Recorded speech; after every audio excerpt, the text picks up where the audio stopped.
Latinos Out Loud podcast. Latinos. Yeah, that's what this is. Latinos Out Loud. Yo. I'm not going to sing. I'm going to leave the singing to the professionals and the stars of Broadway because this is such a great episode that I have in store for you. I haven't even told you, LOLeros, yet, but for Dia de San Valentin, for Valentine's Day, my boo, my boyfriend, the love of my life, I talk about him all the time. I know you guys must want to vomit by now. But he took me to see Hell's Kitchen. You know, the Grammy Tony award-winning show about Alicia Keys. Yeah, out of nowhere, surprised me with tickets. We had the best time. It started to snow in the city. We're walking through the snow. We took snowfy pics, like selfies, and it was just ridden with romance. And then what happens? The universe strikes again. The universe gets an email to the We Are Latinos Out Loud at Gmail inbox, and they wanted us to interview the playwright behind Hell's Kitchen, who is Kristoffer Diaz, and he's here with me right now. Hi, Kristoffer. Hey, thanks for having me, Rachel. Thank you so much for being here. This has been long overdue because, you are almost Pulitzer Prize winning, right? Like close to. Close. That Close. is, listen, we can't diminish that. That's freaking huge. Now you're part of this Grammy and Tony award-winning show that's getting all the praise on Broadway, Hell's Kitchen, and you're the writer behind it. You must feel this amazing sense of pride. Let me start the interview off by that. Like, how do you feel? What's going on in your head? I feel great. The crazy thing about it is tomorrow, when we're recording this, tomorrow is 1 year exactly from the day that Broadway tickets went on sale. So it feels, and my kids have been like, how long has that show been running? It feels like it's been running like for 4 years, and it hasn't even been a year on Broadway yet. We worked on it for a year before that at the Public Theater, and I've been writing it for 13 years before that. But 13 years. Good 13 years. Lord. Yeah, it's older than my kids. Wepa. Yeah, it's crazy. So that part of it, it's like, it's been a part of my whole, like, almost my whole adult life. So that part of it is like, it's natural at this point. But the feeling of it being finished and recognized, and not just like the awards and the nominations and that kind of stuff, but like people coming and just like you were talking about it, just the way people talk about the show, the way that people talk about they came and they sat with their daughter and they cried, or they sat with their loved one and they like held each other close. Like that's the best part of all of it. So it's just, I'm flying. I'm so amazed that you just said 13 years. Jesus. I mean, well, first of all, Alicia Keys is like repertoire. Her music has been around. She has stood the test of time. She is still hot. She created the anthem of New York City. I mean, what sports game or like, sporting event do you go to and you don't hear New York? Mhm. The concrete jungle where dreams are made of. I feel like I should get that tattooed on my back or something. I'm Like, sure people do. I'm sure people have it tattooed on them. That's what's crazy. yeah, as a native New Yorker, are you a native New Yorker? I'm from Yonkers originally. My parents. Why-yo? My mom's from the Bronx. My dad was in Manhattan and Brooklyn. I have family in every borough. I have family in Jersey. I'm in Jersey. I have family in Long Island. I have family in Westchester. So like all over. Okay, I'm born and bred Brooklyn, but Okay. yo, spread love is the Brooklyn way. Why-yo? Okay. And And- oh my God, you're wearing a Brooklyn Yeah. Industries shirt. Guess what? I have that same sweatshirt in women's. I don't even know where it is. Did you take my sweatshirt? Because I haven't This seen one it is, in a few years. I was just talking about this with my wife the other day. This one is older than Hell's Kitchen. I've had it since forever. So it's like, I'm showing you like there's holes in it. It's been forever, but this is like, it's the most comfortable hoodie that I have. Yo, shout out to Brooklyn Industries. Are they even still around? I don't even know. I hope so. Oh my gosh, that's so crazy. I haven't seen that sweatshirt in so long, and I know I didn't throw it away because even though it may have had like bleach stains and holes, I can't throw away a Brooklyn Industry sweatshirt, namely because they cost like $75 and up. Okay. Exactly. So being the playwright of Hell's Kitchen, the LOLeros and I want to understand exactly what was like your role. Explain to us, Yeah. and what did your day-to-day look like for the last 13 years working on the show? Yeah, so we won't go into like all the detail, but the big thing is Alicia had a an inspiration in her head of wanting to do a musical that was using her music and that was inspired by aspects of her life, but not her life story. She didn't want to write that. She didn't want to write that musical that was like she was a little kid and then she grew up and then she did this and like moved all the way through her life. She didn't want her story told that way. She said, when I was young, when I was a teenager, I had these specific moments and these specific people in my life that made me who I am and made me want to be an artist. And I want to do a show that celebrates that. So she looked for writers, and I was a playwright at the time, and I was somebody who spoke her language. I like, grew up in the New York City area, grew up as a product of hip hop and R&B. So we just connected on all those same references and all those same sort of points that we liked musically and where we came from. We would talk about stuff, not just about making a musical, but we would talk about like the perfect slice of New York City pizza. We would talk about like Tim's, and we would talk like I got Yeah. talking about Tim's. Like Tim's was like such a whole, Yeah. important part of what we did. And it was like it's not just saying like, oh, people in New York City wear Tim's. It was like that means something very specific. Like there's something if you understand like and when we're talking about Tim's, like which Tims we're talking about, right? So people who are from New York City, they The know the yellow ones that we're talking construction about. boots. I got Yeah, them the over here. yellow. I can't find them right now, but you know which construction boots, right? And it's Of like the course. brown leather around. It's like you know what we mean. So we shared all those same kinds of cultural markers. And then anyway, I'll fly through the whole thing. She hired me. We spent 3 or 4 years just talking to each other to figure out what the show might be. We created like a little treatment. We created a first draft. We hired a director named Michael Greif who directed Rent, among other things. And then from there, the three of us started working and bringing in actors, and it went and it went and it went. But the biggest thing that we had to build the whole thing around was this music. And it was like just some of the best R&B songs ever written. Like not Ever. exaggerating, It's like it's crazy. It's It's crazy, crazy. It's you know? crazy. I just want to jump in real quick and say that she has not only created the soundtrack for New York City, but Yeah. there's certain songs of hers. Oh God, I'm getting a rock in my throat. There's one that actually means so much to me. Hmm. I had a second chance for love in my life, and I almost didn't allow myself to accept those Hmm. feelings of love, you know, and I pushed them away.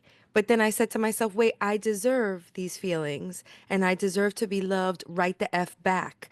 So, Hmm. like, you know, she's got a song that I often put on my Instagram story and I dedicate to my love because I don't know how she nailed it, but every single word in her song makes me feel deserving of love. And Yeah. music takes you there. You know what I mean? Oh Yeah. my God, I'm getting teary eyed. What's No. happening?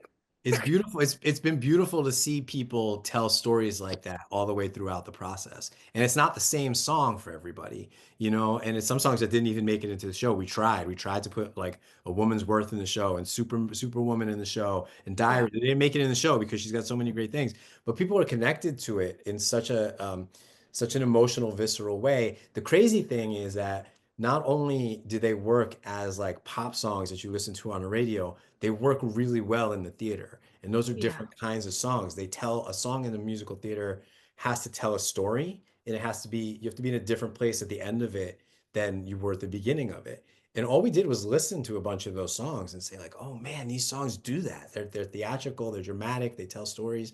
It's crazy. And then some of them are just like they're just timeless songs. Like you were talking about, like, the story of our life. She's a little bit younger than me, but I still feel like her music has been in my life forever because those songs Falling could be from any point in musical theater history. I mean, in musical history, pop music history. So like to be able to work with that was such a gift. And then to be able to do it to tell a specific story about New York City and relationships and all that was just like, it's the best project ever.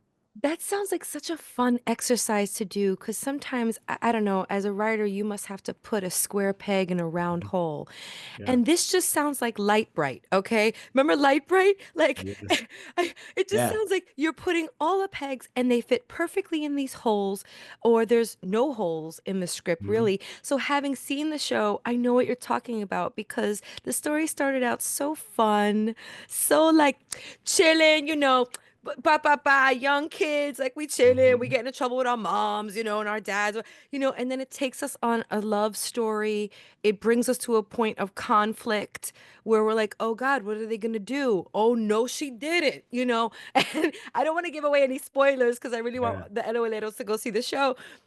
And then you're brought back down, and then we deal with, oh, I don't even want to say it, but like someone important fades Yeah. away. And I think when that happened, I also was like, wow, this is real because this is relatable. This is where you lose someone that has so much impact or has had so much impact in your life. And everyone in the audience, there's this like moment where you can hear a pin drop.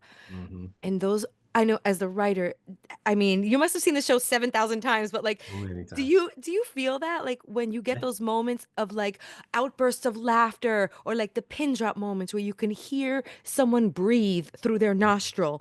What does that make you feel like? Yeah, it's the best. And that's so the best thing about doing it in the theater as opposed to like film or TV is that you are there with the audience. And every time you see it, it's different, right? So every time you see the show, whether it's different actors in the piece, because sometimes actors are out, you have understudies, sometimes whatever, there's different reasons.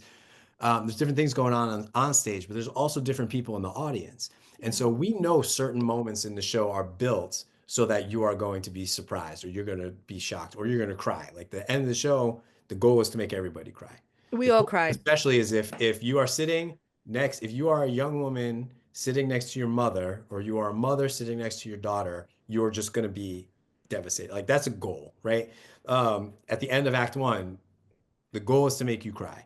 But we also have in the theater, what's great about it is that different people who are in the house are going to respond in different kinds of ways. Like there's one of the central stories within the piece is a relationship between the young woman Allie, who's the lead, who's not Alicia Keys, but she's based on Alicia in some ways, and her father Davis, who's currently played by Brandon Victor Dixon, who's only going to be there for another month or so, and the R&B singer Tank. We just announced today he's coming in after that. It's Oh, going to cool. be fire. Breaking news. Breaking news, just literally just came out like 2 hours ago. I As of our recording this. But anyway, the thing is to say they have a strained relationship, and he's been out of the picture, and he comes back into the picture and out of the picture and all that kind of stuff. And again, not to do spoilers, but there's a moment where they bond, and then he's kind of leaving again. And what's fun for me is listening to the house and listening to audience members who are there. And every single night, there are people who are in that house who know exactly who that dude is. They have someone in their life who's done that to them, and you can hear them basically talking back, and you hear it like, no, no, yes, I oh heard that. man, or I oh, heard that moment too. or the Yeah. sucking of their teeth. You hear people, every night they'll be like, nah, and you just like, yes, like we made this for you. We made this for those people who have those experiences. So like that's crazy to me is that like everyone can hear the same thing, but depending on who you are, you're going to react to it in a different kind of way. That's the best. That's such a gift. And I know it's a gift for you, but it's also a gift for the audience Yeah. because it makes you feel this sense of unity, right? Yeah. Like there were people from all walks of life in that theater. I seen the thugs, I seen the Broadway geeks, I seen the viejos that are like Mhm. members and get their tickets at a high discount that are like 85 years old that had to put their Yeah. walker in the back of the theater. Yeah. I seen the little kids. I was there on a romantic date. It was around Valentine's Day and Mhm. we all were unified. There was Yeah. this common denominator that brought us all together as a community. It was that moment. It was the moments of joy. It was the moments where, like, oh gosh, no spoilers, no spoilers, Rachel. The moments of rekindling, the Yeah. mom and the moments, the mom moments. You know what I'm Yes. saying?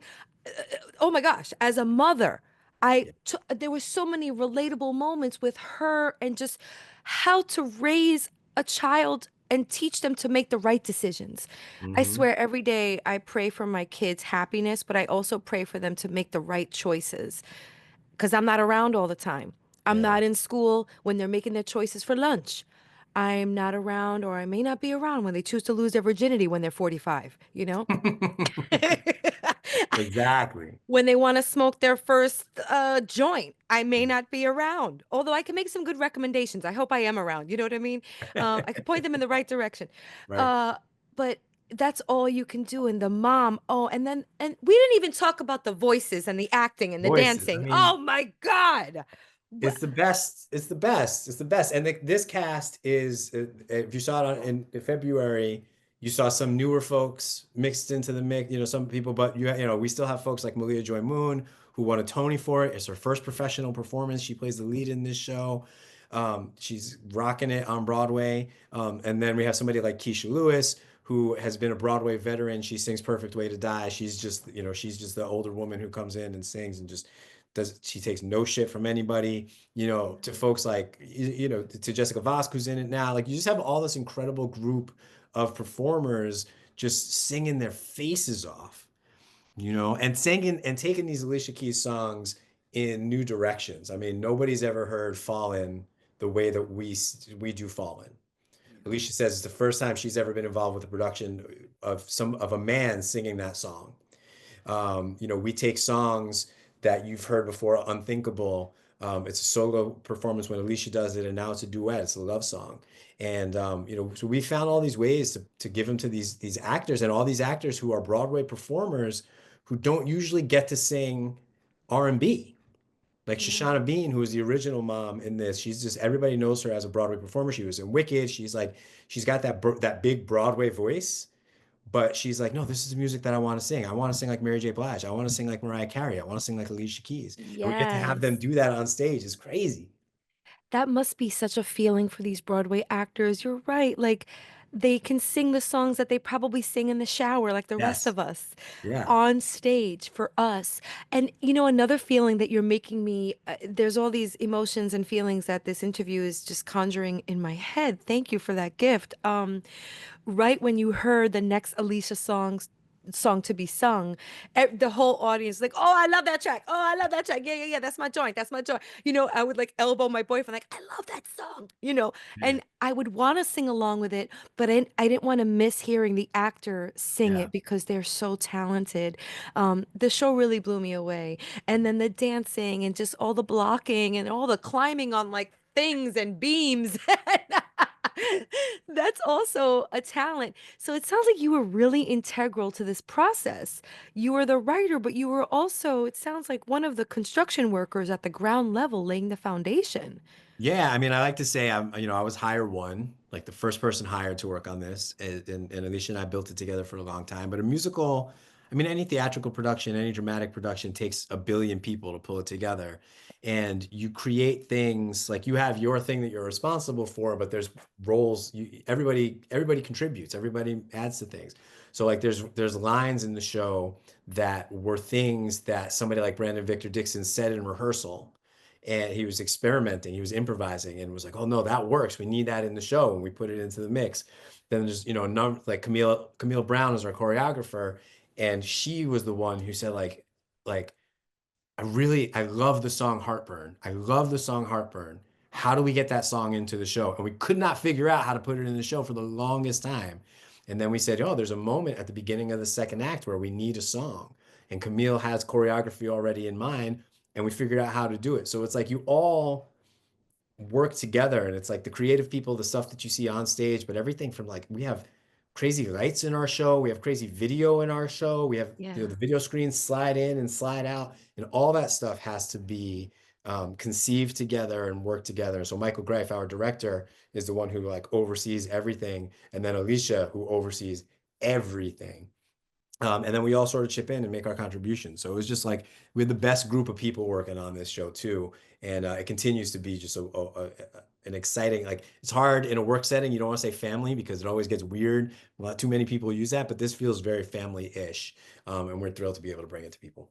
That's what it sounds like. I mean, what a gift to be here in New York City. LOLeros, I'm sorry for those of you in the outer markets, but Well, but I will say, come to New York City, and I will say yeah. we're going on tour. We're starting a tour in September, so we're going to be in Cleveland, we're going to be in Chicago, we're going to be in Fort Lauderdale, we're going to be out on the West Coast. So there's going to be lots of opportunity to see it in a theater near you, and we'll be running in New York for the foreseeable future too. So wherever you are, come check it out. Yo, I almost want to add an echo to what you just said in post. That is huge news. You're breaking so much news on this episode. Thank you, Mr. Diaz. Like, did you guys hear that? That is a gift. You're welcome. You heard it first. It's going on tour. Get Yeah. ready. How can they learn about the tour? Is there something to follow or a website they should be glued You can to? always, for any information on the whole thing, you can go to hellskitchen.com. We got hellskitchen.com. It's not, doesn't take you to the TV show, doesn't take you to Gordon Ramsay. It takes us to us. I don't know if all the tour information is up on there, but you can find it. Look for the local, where you are. If you're in a big city that has shows coming to you, check out what they're doing in the next season. We will have an announcement formally about every place we're going to be. But if you are in or near a place where Broadway shows tour, we're probably going to be there at some point in the next couple of years. Okay, that's so exciting. I know we have only a few minutes left, but there's some other questions that I have for you. I mean, I have a Please, lot of questions for you. please. Um, you work at NYU. Mhm. You've written for television. Like, tell us about a couple of those notches on your belt. Like, what do you do at NYU? And tell us some of the shows that we may have seen your work on. Yeah, no, well, I'll tell you about TV. I'll tell you about TV first. TV is a weird thing in that I've worked in TV a little bit, and I have never actually had an episode of TV that I wrote make it to the air, even though I've worked Ah, professionally in that. So I've sold a couple of pilots. It takes a long time to sort of develop something. The big show that I worked on was a show about professional wrestling called Glow. This is the Gorgeous Ladies of of Wrestling. It was course. Allison Brie, Betty Gilpin. I was involved with it. I wasn't like some people would be like from the writer. I'm like, I'm not the writer of that show. I was involved with helping to create it. Very, very proud of that show. As I think 4 seasons still available on Netflix. But the other big thing that we did on TV was a few years ago, Fox did a live version of the musical Rent. Yeah. And I was able to help bring that to the air as well. I helped write that. So I didn't write the musical Rent, but I wrote the teleplay version of that kind of thing. Those are the main things. Mostly I'm in the theater world primarily, but the TV is TV's where you make your money, even if you don't actually get on the air. Mm, Like I made more mm. money selling 2 TV shows that never actually got made than I did having plays that have been like produced widely and all that kind of stuff. So Wow. a whole different kind of scale. And then NYU is where I went to college, and then I did my first master's degree at NYU in writing, and I've gone back to there to teach. I teach undergraduate students and graduate students who are doing film, TV, plays, and musicals. We do a little bit of each of those things. I've been there almost 10 years now. I've been there 30 years since I started going to school there. I've been there as an employee for 10 years, and I work with young people who are writing new stuff, and it's another amazing fantastic fun job. That's what I was doing. I'm grading plays right now when I hop off this Yes. call. I know the feeling. I'm a CUNY girl. I went to CUNY Mhm. Brooklyn College, and Yeah, now I'm I did my second master's at Brooklyn College. Brooklyn College is okay, the Brooklyn. most beautiful campus in New York City is Brooklyn College. Award winning, award Yes. winning. So I'm now in my second semester teaching advanced radio and podcasting under the TV, radio, and emerging media Oh department. my God, that's incredible. I love Brooklyn College so much. That's so great. Oh my gosh, I feel so connected to you.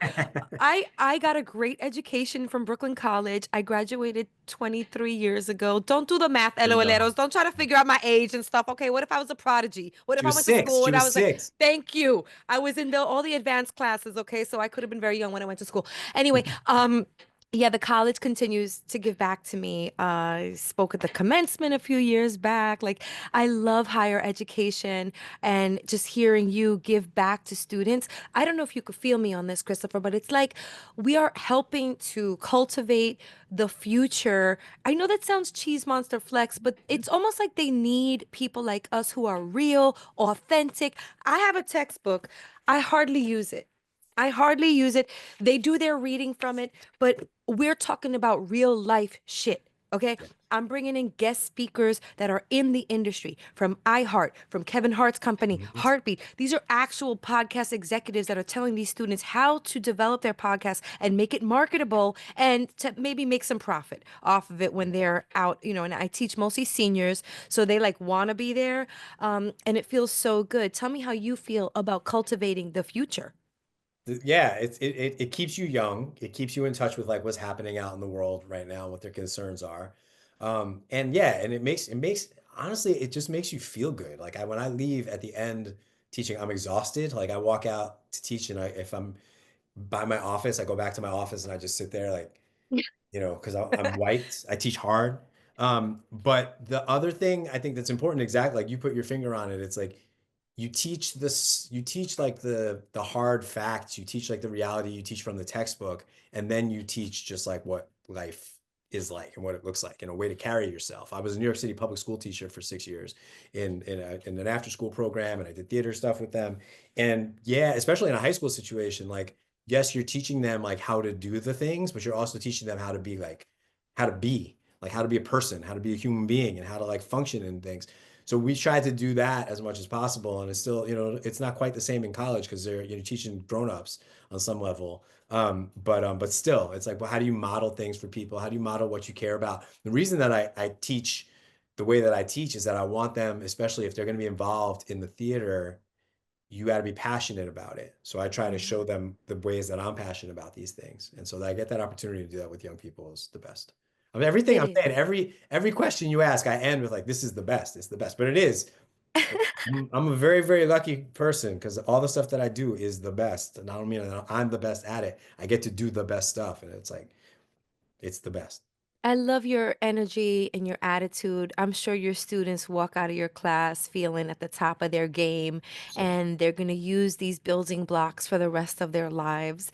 I just want to give you your flowers on that because, yo, how many times did you have a teacher back in the day, whether they were an adjunct or an associate professor or a tenured professor, that it's like, okay, this class was all right, but is right. it really equipping me for the real world? Yeah. Like when I graduate, am I going to know etiquette in a writer's room? Am I gonna know how to really get on the mic and podcast? I don't know, you know? Mhm. Yeah. It's like little things like how do you act when people gives you a note? Like Mm. that was so hard for me because people would tell you like, oh, it's gotta be this, it's gotta be this. And I would go back into my like Yonkers or like being in the Bronx and be like, who the fuck are you to tell me what to, and it's like, no, you gotta learn how to like be in these spaces, and you learn some of that in a classroom, but you learn most of it by doing it and by having it modeled for you. And people who don't even understand that, like, that's the instinct. Those are the instincts that come in for a New Yorker, for a Latino person, for whoever those things might be. Like having somebody who can model feels so essential. And I take that very seriously. I love that. This has been such a pleasure. Wow, we learned so much about you and the show. I guess, okay, I have so many more questions. All right, but I'm gonna just summarize or wrap it up with one or two more questions. Yeah. As a writer with a plethora of experience and a wild future ahead, what are you feeling about AI and whether or not we should be using it? Do you let your students use it? Do you have something on your syllabus that dictates what they can use it for? Tell us about that. Yeah, you have to have it on your syllabus. I mean, like, just you have to be prepared for it because they use it. So some of them use it, and some of them use it very well. And it's really proving sort of impossible to know in some cases. Like, it's like you can't. The idea is that you're going to be able to run it through a certain software, but the software doesn't seem to be all that, impressive. The thing that I say to them, both on the syllabus and in person, is like, look, like you are here. Um, you're here because, sorry, I just got a notice on here, something. It doesn't matter. It's gone. It's gone Safeway. You're here to learn how to do this thing yourself. And you're here to learn how to do it on your feet. And so like writing is not just like I'm going to type up a script and then I'm going to hand it to somebody. Is you're going to think about the thing that's in your mind, you're going to write it, you're going to create it, then you're going to collaborate with other people to try to build a play or a movie or a musical or a podcast, whatever those things might be, and it's going to be alive. And if you don't understand how your script works, then you're not going to be able to do all the other parts of that job. So the AI can write it can help you, it can get started, it can help you do research. I think all that is probably okay. And it's unavoidable, but like the actual work, so much of the actual work happens live and happens in the moment and it happens from you interacting with other people, and computers can't do that. So you use it if you need to use it, but know that that's gonna, it's gonna give you maybe 15, 20% of what your actual job is. You got to figure out how to use those muscles as well. Preach. I put in my syllabus that the only thing they could use AI with is helping to search for images and putting their thumbnail together for the Mm. podcast creative. Mhm. But to your point, you need these what I referred to earlier, these building blocks to succeed. So really, if you're gonna cheat and use AI, to each his own, go ahead, but you will not walk away from this course with all of the materials that you're going to need to truly be successful in the long run. Absolutely. So we here. Mhm. Mhm. Um, and I guess my last question for you, Christopher, is there are so many aspiring writers that listen to this show, okay? We've interviewed so many successful writers. I'm so proud to say 422 episodes in of Latinos Out Loud. We've had Amazing. some really incredible writers, Peter Murrieta, you know, Claudia Forestieri, TV writers that are like really killer. Gloria Calderon Kellett, like there's so many. Now thank you so much. I feel like I have to get you an embroidered jacket or something I love because it. I you're love in it. this like acclaimed writers club on Latinos Out Loud. What are some words of advice that you have for these aspiring writers that want to attain the level of success that you have? Yeah, this is a great question. I mean, the first thing is you just got to write. You got to write. You got to write a lot. You got to be passionate about it. Writing doesn't necessarily, like writing all the time doesn't necessarily mean like you're generating a new script every single day or you're writing a new thing, but be obsessed with the stuff that you're working on. Like, why do you have to write? What is it that you have to tell? What's the story that you can tell that nobody else can tell and in the way that only you can tell it? My two big first plays, the ones that got me sort of out in the world, one was a hip hop theater piece set in the Lower East Side that was kind of about gentrification, and it was about a Puerto Rican kid from Westchester who felt like an outsider in the Lower East Side because she didn't speak Spanish and she didn't grow up in that space.